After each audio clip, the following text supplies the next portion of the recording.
Hello everybody. I don't know if you can see out the side window or not, but we're in a pretty good rain shower. I'm in Meridian, Mississippi, headed back north, and it's time to check in. The past couple of days have been chock full of excitement and relevance, I think. So let me see if I can catch you up. I've been busy and not so much physical, but mental fatigue is worn me out pretty much each day, and I haven't obviously posted for a while since Monday or since Sunday. But anyway, I'm rambling because I'm tired. We'll take a nap here after this while this rainstorm keeps up, because it's fairly cool and while the sun's not out. But anyway, let me catch you up on some of the backstory about how I've come to the decision to write this novel. Before Mom passed away, she always, encouraged me. She said, "When are you going to write a novel?" She had the faith that I could do it, and I didn't know I wasn't that confident, but I tried a couple of avenues, ideas for novels, and nothing really excited me. And a few years ago, I just started looking, what would you like to write about? What do you like to do? And I saw an opportunity to write a great American road novel. That's nothing new. There's been many. Perhaps the best known one is Jack Kerouac's On the Road. But that was written in the 60s during the hippie culture, and there's nothing there for me. But as I looked around, an author no less than John Steinbeck once wrote a novel where he traveled around the country in a truck camper to get in touch with America again, named Travels with Charlie. Charlie was his dog that accompanied him. And so it began percolating in my mind. I'd like someday to hit the road and write a novel, an updated version or a different version of that, the way the country is now, how it's changed since the 1950s. And then I discovered this whole culture of people. I've always known that some retirees would buy a motorhome and hit the road and travel around the parks and government land and stay gone for extended periods, but I never dreamed that this would be something that some people, even families, would do full time. They have no home other than their motorhome. And then I got into that culture, and several of those people chronicled put their lives on YouTube. And one day an idea came to me. What do those people do about their church community? Or how do they worship God on the road? Or do they? Do they even reject Him and are running away? So that's the whole purpose of this, is to explore that idea and see if I can come up with something that's halfway decent and relevant and may even mean something to somebody. I don't know where that idea really came from after all those years of these things melding. That's the one I settled on, because I have an interest in doing it, and I think I can. As some of you know, last fall I actually started to research. I took a tour of Florida and was going to start the novel at the Holy Land Experience in Orlando. And I went there, and sometime this spring, of course, I was going to continue the journey across the Gulf Coast to either Biloxi, Mississippi, or New Orleans, and then have the characters turn back and go north to Ave Maria Grotto, which is a Catholic monastery in Coleman, Alabama. But during that trip last fall, my electrical system, the house battery, zonked out, and so I had to cut that trip short and come home. And then after Christmas, I was going to quickly finish that part of the journey and then head out west to Quartzsite, Arizona, where a huge gathering of RVers occurs every January on Bureau of Land Management land, which they can camp on for minimal price or for free. And but we tried to rush to get a new van built, and we did, but I actually left on that trip, but I made it all the way to Franklin, Tennessee. Didn't even get it in Franklin, Kentucky. Didn't even get across the state line before I decided the van wasn't exactly what I needed to be in, gone for several weeks or even months. So, come back home, we start to rebuild the van, and then COVID-19 hits, so that delays the trip. We finally get the van finished to where it's usable for me early July. So I hit the road Friday, and on an abbreviated trip, I headed straight for Biloxi, Mississippi. I'm going to skip that part from Lake City, Florida, along the Gulf Coast, along I-10, because I've made that trip before in different stages, and so I can use those trips to fill in that gap. And I've decided that I'm going to have to include the coronavirus in the novel, though I'm not going to name it, because I want to try to make the story. If we call it COVID-19, then it becomes a historical document, a historical story. But this is probably not the only coronavirus that we're going to have to deal with this way in the future. And I'm going to leave the politics out of it and just refer to it as the virus, so that hopefully the story will be somewhat, I won't say eternal, but somewhat fresh for years, because each time a new generation picks up certain stories, sometimes they feel they can the story talks to them. That's much like the Bible, but a far different thing. So I won't even try to go there. But and I apologize for the slur speech. I'm about done for the day. But anyway, for months I've been praying to God. You know, I've got this idea. I don't know where it's come from. Lord, is this what I'm supposed to do? Please tell me. Please show me. And you know, in the past couple of years, He's probably shown me, and I just haven't listened. You know, first after Mom died, maybe it's trying to say time's growing short. You need to get on this, because none of us are guaranteed tomorrow. And then so when I didn't listen to that, in May of 2018, He thumped me in the head by giving me my second stroke, which pretty much laid me low for a year and a half, and continues to, because I'm not able to do much, as you can see from these videos. A couple hours of intense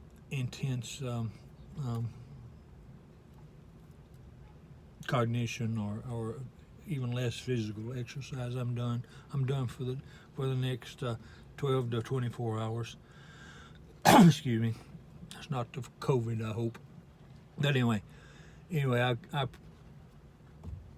started on this trip, and I do feel that on yesterday, on July the 14th, I feel this. I know this is as much as I know anything that I've ever thought was true. God actually spoke yesterday. Not through, there's no booming voice coming from heaven, which I guess is what I've always been waiting for. But who am I? You know, I'm nothing special. But as a replacement for the Holy Land, which shut down back in the spring and is not apparently not going to reopen as an amusement, or not an amusement park, but an attraction like it has been for several years. It's just going to be a Bible museum, which I've not experienced yet, so I'd have to go back there if I used it. I decided to look somewhere along the Gulf Coast and find what I could that maybe would serve as a catalyst to bring the two main characters in my story together and to set them on their journey. And the nearest thing to Biloxi that I could find was an attraction called Palestine Gardens, and I'll talk more about Palestine Gardens on the Facebook page, because it's a delightful place. But it's a replica, a model of the Holy Land, but it's really not promoted as it is promoted as a tourist attraction, but it's not. It's a one-man show, so to speak, and he really doesn't want huge crowds coming in. So it's a gem in the Mississippi woods, but it's also one of these places that you have to be looking for, or you have to be sent there, or he has to find you. And that's going to play a part in the novel, because my two main characters are actually going to meet. I got to know the owner, Don Bradley, really, really well over the last couple of days, and he was so kind to allow me to spend the night plugged into his electricity last night. And his wife, who I didn't actually meet till this morning, sent him back down with a plate of fried shrimp, okra, rice, and black-eyed peas. Talk about. I asked him this morning if they would adopt me, but it was a delicious meal, and it was great, a great experience. Don is actually a unique character. He's got a backstory that I'm going to write a feature story for the Record Herald, and we'll put him in that so you can read about him in Palestine Gardens there. But I pull in. I've not called ahead or anything, and I see this gentleman with long flowing hair and a full beard, and he's mixing up concrete for a new signpost. And of course I didn't know who I was looking for, and I didn't know if he was the gardener or the handyman, but that was Don himself. He's the owner of the Palestine Gardens, and he's also the tour guide. And he has a passionate interest, almost a fervor for the Bible and the Holy Land. And it was a great. By meeting him alone, it would have been a great experience. But as I'm sitting there, he's still working on his concrete, and I've sat down on a stone wall, and I'm telling him what I'm doing and introducing myself and trying to, build a relationship to let him know that I'm serious. And as we're talking, another car pulls in, and there's a man and a woman from Wayne County, Mississippi, of all places. And as you know, I was in Wayne County, Kentucky for a while, but that's just one small coincidence, and if that was the only one. But anyway, the woman, the wife, she used to be she's a retired school teacher from the middle school when I used to teach middle school in Wayne County, Kentucky. So we had something to talk about. And her husband was an oil field manager down here in the offshore oil wells. He's retired also, but Greene County, of course, and Daddy Carl's farm, had oil on it. So there we go. We got education, petroleum, Wayne County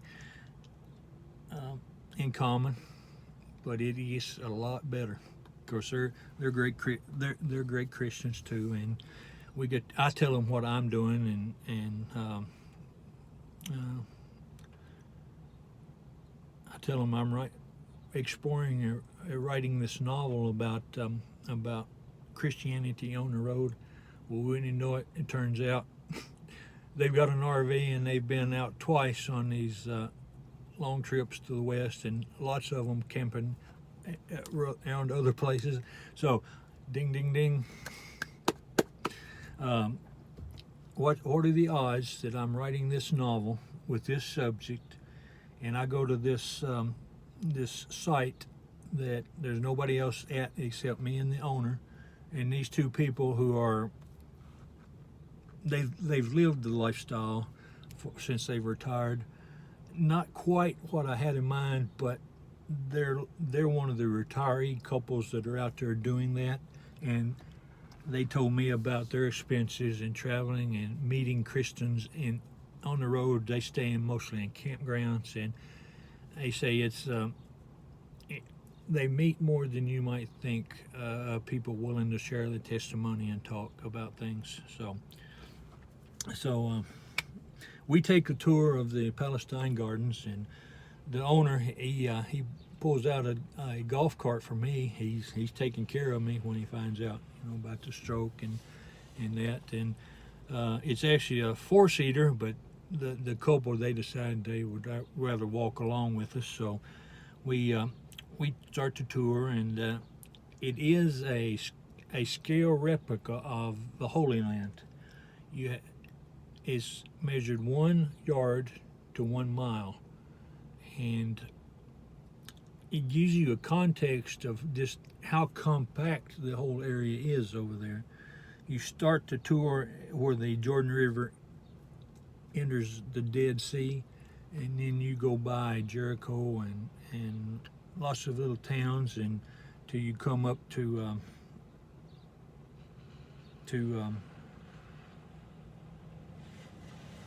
Bethlehem and in Jerusalem, and we're basically following the eastern side of the Sea of Jordan River. And after you pass Bethlehem, after you pass Jerusalem, you enter into Samaria, and you go through Samaria to get to Galilee, and then there's the Sea of Galilee with all the little fishing villages dotted around, including Capernaum, where Jesus did much of his ministry. And then there's Cana, where the wedding feast took place, and lots of other sites like Mount Jerboa and places you read about in the Bible. But touring this, it gives you a context of how these places relate to each other. It's geographically, and of course the cities are much larger than the 1 yard to 1 mile scale, because on that scale they would be tiny. But with them built like they are, you have an appreciation for the architecture in the Holy Land at the time of Jesus, because there's still the temple there. There's the temple there that you can see, and I won't get bogged down in the details. It's just a great place to go and spend an afternoon, and it's all free. Don, and I'll talk about this in a feature article, he feels that God sent him here to do this, and the people who built it, they were ready to turn it over to someone else who was interested. Don's been there for 25 years, and he hopes that when it's his time to pass it on, God will send someone to him. But anyway, as we're taking the tour, of course, we're talking a lot about, Don's giving his interpretation of the holy sites, and it takes us about between 4 or 5 hours to make this trip. I asked him, I said, is this the longest one you've ever given? He said, oh no. But the couple was very interested and knowledgeable about the Bible, and of course I had questions, and I was getting foggy through the trip, so I just basically sit back and let them ask a lot of things as I tried to gather my thoughts to ask Don and them. But the characters are going to meet at this Palestine Gardens, and they're going to spend time in the national forest. The DeSoto National Forest in Mississippi is not far away, and there's lots of boondocking opportunities, dispersed camping. And the couple, they actually live a couple hours away on the other side of the DeSoto National Forest. And the man David said, past his property, there's one other house, and then the other side of the DeSoto National Forest is they're in. They know a lot about the dispersed camping or the camper camp. They have a travel trailer, he said, camping, but excuse me, this is frustrating when I get like this and I can't get the thoughts to flowing and the fog sets in. But anyway, I'm still able to go. Thank you, Lord. But I'm sure I'm forgetting something. Oh, there's one more. Well, there's several more things. I know I'm going to leave some out, but Don allowed me to stay last night. I got up this morning and we continued our conversation, and his mother was she's 92 and in a nursing home in Florida, and he feels that she's not getting the treatment that she needed, so he's been calling back and forth to the caretaker who's taking charge of seeing that she's treated right down there, and they finally got it resolved this morning after several phone calls with doctors and the nursing home, and I think it's a good outcome, so I'm so proud for them for that. But anyway, they're going to bring her home and then take her back to the doctor in a couple of weeks or so. But anyway, that was a good outcome. Going back to the Steinbeck novel, there's nothing really original anymore to write. You have to, and good writing at this day one of the literary techniques is you can make reference to other works, and so make the story where it's a good, quick read so that anybody can read it, but layer enough references and depth to other things that you don't point out, so that the astute reader can, if an alarm bell goes off in their brain, say, I've heard something along those lines before. For example, in this story, it's going to be very easy to make analogies to the Gospels, and especially the Acts of the Apostles and Paul's letters, and throw those references in without specifically saying what you're doing, and the reader that's doing the fast read, some of that might percolate in their mind. Some of them might catch on that there's a deeper context here, and then they start seeing these references and go to the Bible and check them out. But one, if you do multiple sources, it can be even richer. I hope I have the talent to do this. The Steinbeck novel, Travels as Charlie. I'm going to have a point of view character who's the poker player, and he's going to be trying to strengthen or reaffirm his faith, or he's realizing there's more to life than just what he's doing. Charlie's going to be sort of the sage. The other character is going to be sort of the sage that he's not a preacher, but he's got his own opinions about the Bible, and he's willing to share them. And he's the one that's going to be the point of view character is going to film him, and that's how they're going to be on a YouTube video, and that's how the plot's going to be driven towards the climax in Salvation Mountain. But I know I'm rambling now. But anyway, the other character, the sage, I'm going to name him Charlie. Charlie, even though in Steinbeck's novel Charlie was a dog. And I've been debating whether one of them needs a pet on this trip, because traveling with a pet in a camper van, lots of people do it, but there's also a lot of responsibility and care, because you can't let them get overheated or thirsty, because they'll die. But anyway, I've been trying to decide whether one of them was going to have one or not. And the couple that came had brought their dog. Now, maybe this was one of the keys that said, "Click." The Holy Spirit's got to be here. But anyway, with all the other things that they fit for the novel, and their dog's name is Marley. So obviously Charlie and Marley. So I may have a dog that's named Marley. I don't know. I haven't decided yet. But I know there's more that I wanted to say, but I'm petering out. I will tell you that I'm here in Meridian, Mississippi. There's a Walmart and a Lowe's, and it's a huge parking lot. And if it's not, I'm gonna check the weather. If it's not too going to be too hot this evening, I may spend the night here, and because there's a level parking lot and there's so many empty spaces. It's so huge.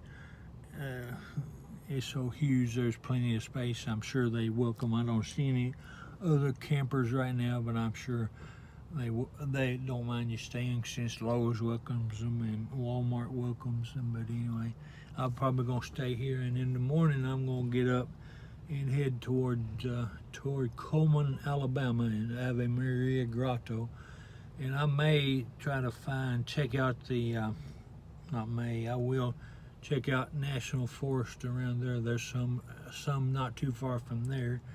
And then I may find a campground tomorrow night to plug in and actually do some writing.